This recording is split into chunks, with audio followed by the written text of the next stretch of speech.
Hello and welcome back to another episode of Exploring the Metaverse. Today I've got the Quest 2 again. We're going back into Meta's Horizon Worlds. We're going to take a look at making worlds. Something I'm really curious to try out because making immersive experiences is what I do in my day job.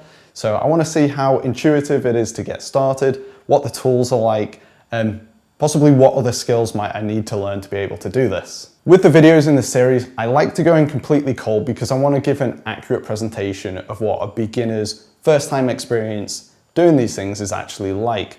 So I haven't gone in and tested this out already. I haven't done any prior research. I want to find out really just how intuitive this is and how quick it is to get started. So let's find out. Here we are, guys. We're back. We're back in Horizon Worlds in my home space. So from here, the first question is, how do we get to the place where we can make stuff? And then when we're there, I think the kind of thing I'd like to make, if you saw my last video, first time in Horizon Worlds, there's a really cool venue called A Very British Pub, and it got me thinking I'd like to try and make something a little like that. But I'm thinking maybe a coffee shop, cozy coffee shop in autumn. It's that time of year. I'd like to attempt something like that. Don't know how difficult that's going to be, but it's an idea. It's a starting point. So I'm going to begin with that. But can I actually move around this home environment? I don't think I could actually do that the last time I was here.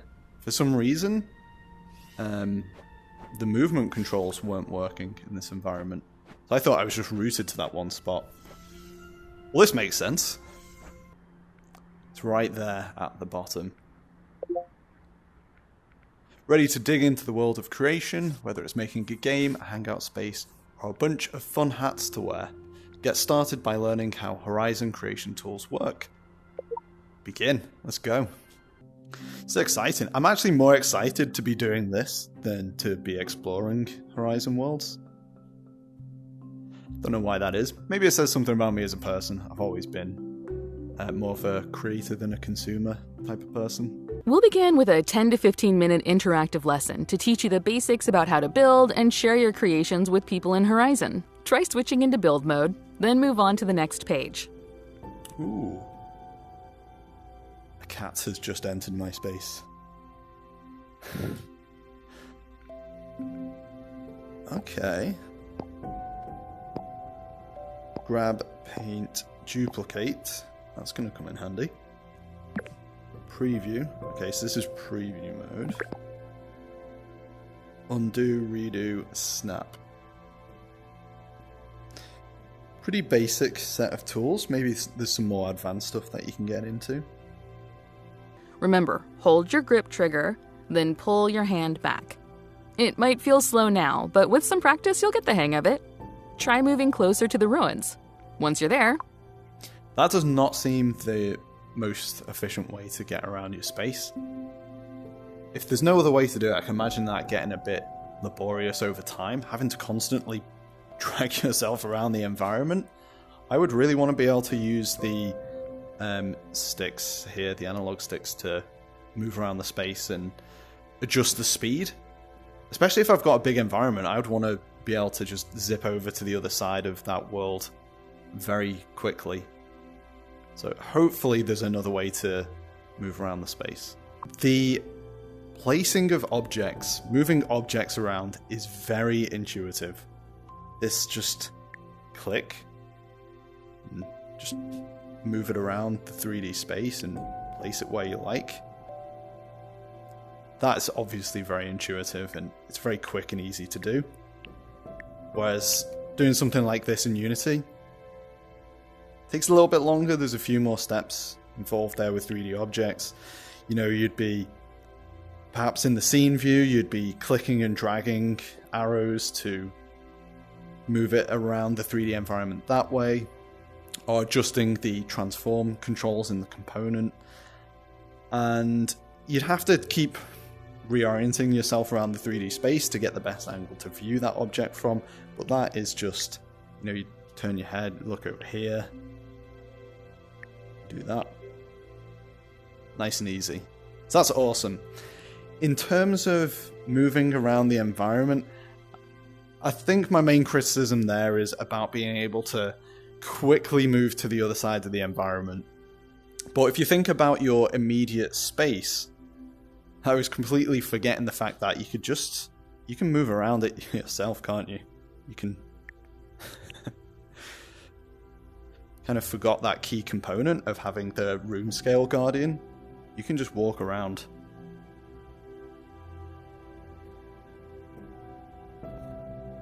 And look at things from different angles like that. Assuming you have a large enough guardian area to walk in. Okay, this isn't so good. I'm not entirely sure what's happened. Maybe it's because I'm recording. Our stream has frozen here.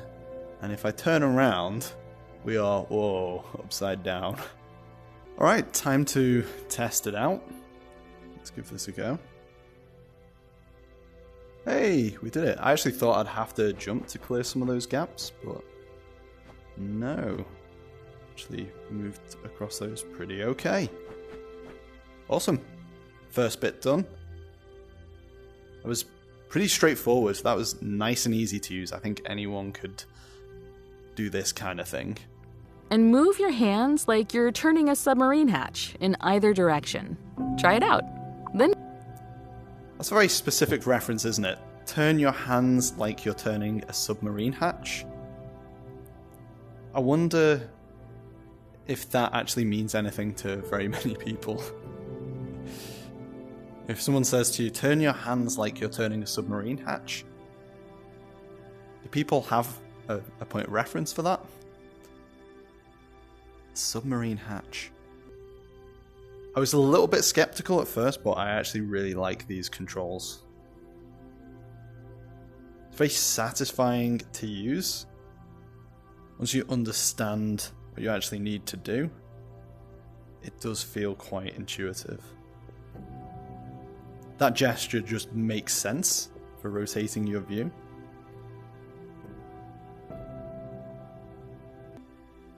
Okay, so... oh... that's very cool, and I can tilt it as well. So it's a bit like the movement controls. I can do this pinch to zoom and the submarine hatch rotation simultaneously, which makes a lot of things nice and quick. I can also do the same with object scaling and rotation. So I can grab this, and as I'm scaling it up or down, I can also rotate it as well, which is very handy. I can really see how that will make creation of worlds a little bit quicker. I'll position that ramp there like that, I think. Quite happy with that. Let's give this a go. Let's try it out.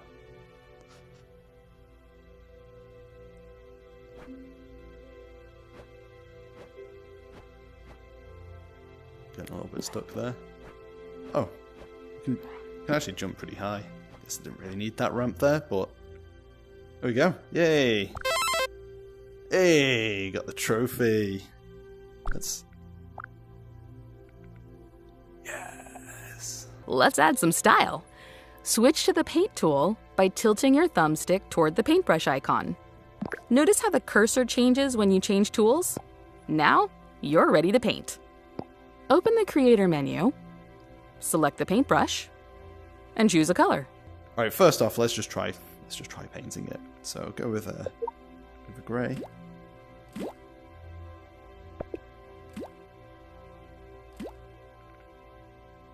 Okay, so that just seems to be taking the colour and just filling it, right? Just want to double check that. Let's go with that colour. Yeah. Okay, so this doesn't seem like it's a very advanced painting of textures. It just seems like it's a fill. Just to fill object with a solid colour. But it looks like here I can select a texture. Ooh, okay. So we could say maybe these are wood. So I select the wood grain, and then I select something that Yeah, like a bit of a brown. Okay, so what I've done here is created these obstacles to get up to the top ledge with the trophy. And I've used the paint tool to add some textures to these. So you can change the texture image and then separately the color of it. So I went with the wood grain texture and then went with this light brown color for it. And also adjusted the texture scale because these are quite large objects, so I made that small. And oh, I've fallen off the edge.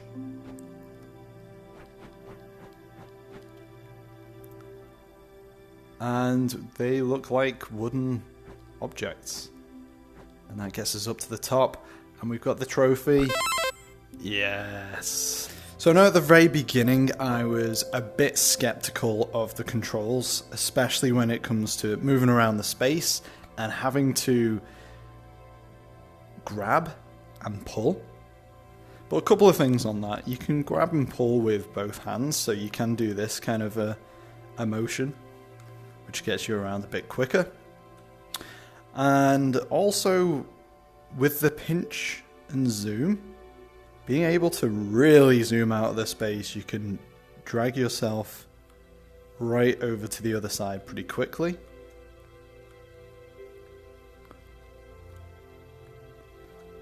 And also, I really like with the rotation, how you can do that in unison with the pinch and zoom. So combining some of these movements means you can get around the space really quickly, actually, doing it that way. It's just not what I'm used to, so it's going to take a little bit of practice just to build up the muscle memory with all of these controls. But it is pretty intuitive, really well thought out controls. I do like it a lot, actually. I think I'm just going to quickly whiz through and check out these titles and then just jump into anything that I think is going to be really beneficial at this point. But I don't want to spend too long in the tutorial. I really just want to get started, start making something from scratch. This idea I have for the coffee shop. And then I'll just come back to this tutorial if I feel like there's something extra that I need to learn. But for now, I'm just going to see if there's anything that's going to be very vital before starting with that. So one of the things that I noticed in the tutorial is that it's got this nice skybox already. How much control do we have over that? Can we make our own skybox? Are we just limited to ones that are pre-made? It looks like there's some that I can choose from here as just a starting point. There is a blank world. I'd ideally not want to do that for my first build. I think I want to start with something that's pre-made and then just mod it from there. So let's see what we've got. Straight away, this one down here is catching my eye. There we go. Autumn Gathering. It looks a little bit rural and a little bit spooky, so it's not quite what I'm going for, but it could be a good starting point. Some of those trees with the autumn colours would be nice. And the skybox could be a good starting point. So I think I might go with that to begin with.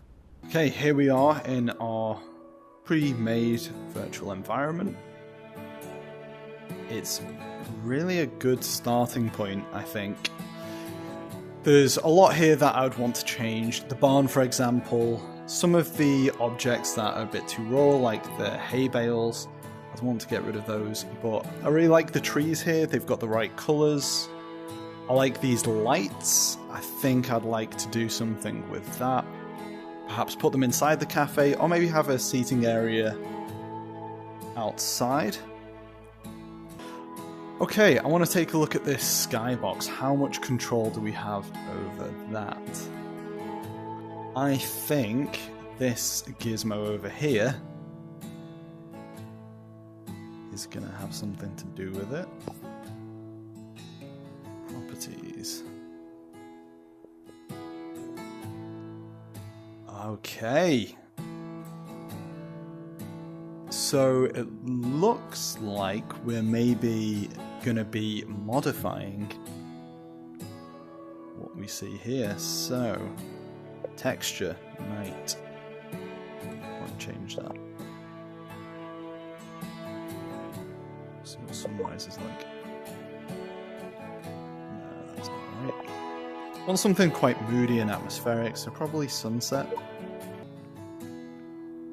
Turn down the fog density. That's looking nice. So first impression I'm getting here, if anyone's familiar with Scratch, this looks a lot like Scratch. If you're not familiar with Scratch, I'm not an expert here, I'm not a programmer, but it's this visual programming app. It looks a lot like this. You've basically got these jigsaw pieces that you can slot together. So all you really need to do is just figure out the logic for what you want to happen, and then you just drag and drop the elements that you need. So you don't need to worry about getting the language correct and precise. So that's really nice to see. I was wondering how scripting would work, but that's not something I want to get into in this video. Perhaps that would be something for next time. But nice to know it's very visual in this way. So looks like this is maybe our ambient sound.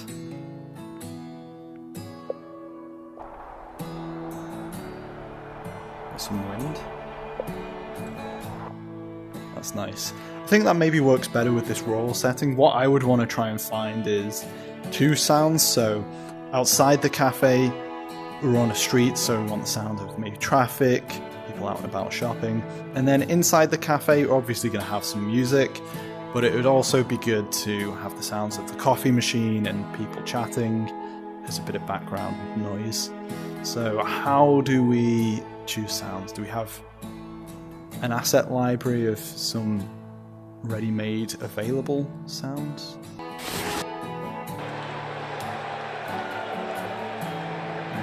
Crowd. People.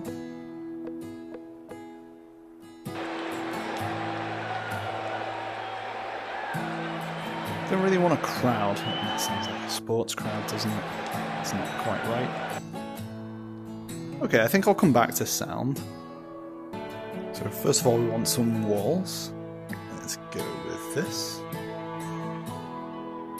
I can go there.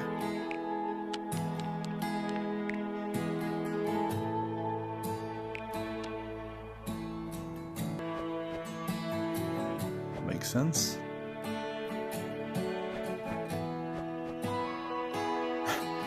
That is not the straightest wall. I need to figure out how to kind of snap that to a 90-degree angle.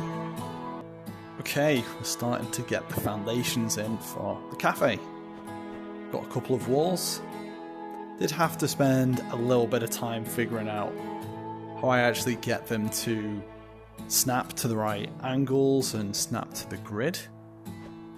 So that was activated in the settings, but I needed to, if we go back into build mode, I needed to make sure that snap was turned on there. That was just switched off. I think I must have knocked it at some point. So with that on, I can select these things. And then if I scale them, they'll move point by point along this grid. And also if I rotate them, it's going to snap to these angles as well, which is nice and convenient. So I'm just working on the front of the building here. I've got these two walls, and I've made an entrance for the door. Okay, so this is going to be our window. How do we make it see-through? Can we even do that? It's got to be a way. Properties. Ah, here we go, visible. Ooh, okay. Collidable, yes. Okay, I can't see it. That's good. Can't go through. Alright, we've got a basic window, but it would be useful if there was something visual there. It does just feel like a bit of an invisible boundary, which is not really what I want. want some kind of glass effect. Maybe that's just not possible. I think that's something that I'm just going to have a look into. Find out how to do that. But yeah, maybe it's not going to be possible at this point. Okay, I feel like there's more that I need to learn. I need to learn if it's possible to make windows and how I make doors interactive, if at all. I'm sure I remember seeing interactive doors though when I was exploring worlds. Yeah, I definitely did. Maybe that requires some scripting, so I'm going to come back to that. I think this has been a good introduction, but I'm going to leave it there for now with Cozy Fall Cafe. I'm now back in my home environment. I decided to leave it there for today with the Cozy Fall Cafe environment. There's some more that I need to learn to be able to continue with this. I found the tutorial was very useful for getting started, learning some of the basics, and it was very easy to just get to grips with it.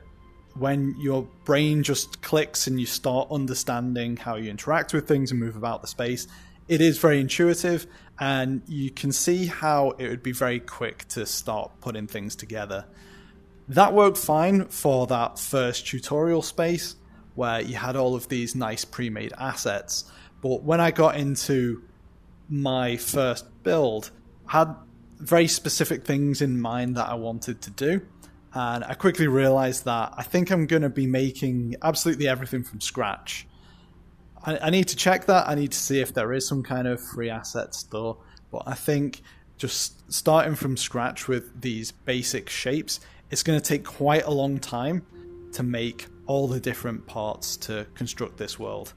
There's a few sticking points that I found there. Like, I wanted to make windows, and I could see how I could make just objects invisible, but then I had the issue of it's not obvious that there's glass there, so I need to look into if that is actually something that I can do, if I can make that kind of a material. If not, I need to figure out how other creators have approached it. I found the tutorial to be very useful, very helpful. I think it's perfect for an absolute beginner. It gets you started with very basic controls, and there's some different concepts that you need to get your head around, which would be quite unfamiliar for most people. But it's fun to do that in this environment as you're building it. So I always think it's better if you can learn whilst doing, and this is a really good example of that. It's well formatted, it's nicely broken down into these distinct sections that are quite concise. It's really fun to just be making these worlds in VR and then instantly being able to just switch over from that build mode to preview mode and explore it and walk through this world that you've created. The feedback is very immediate and it feels very immersive, and it's a lot of fun. It's very satisfying. So I would encourage you to give it a go and see what you can make. And I'm going to be coming back to this. I'm going to try doing a little bit more with this Fall Cafe, and then I'm going to return and show you what I've figured out and what I've been able to make. But that's something for another day. For now, I'm going to leave it there. Thanks for watching, and I'll see you in the next one.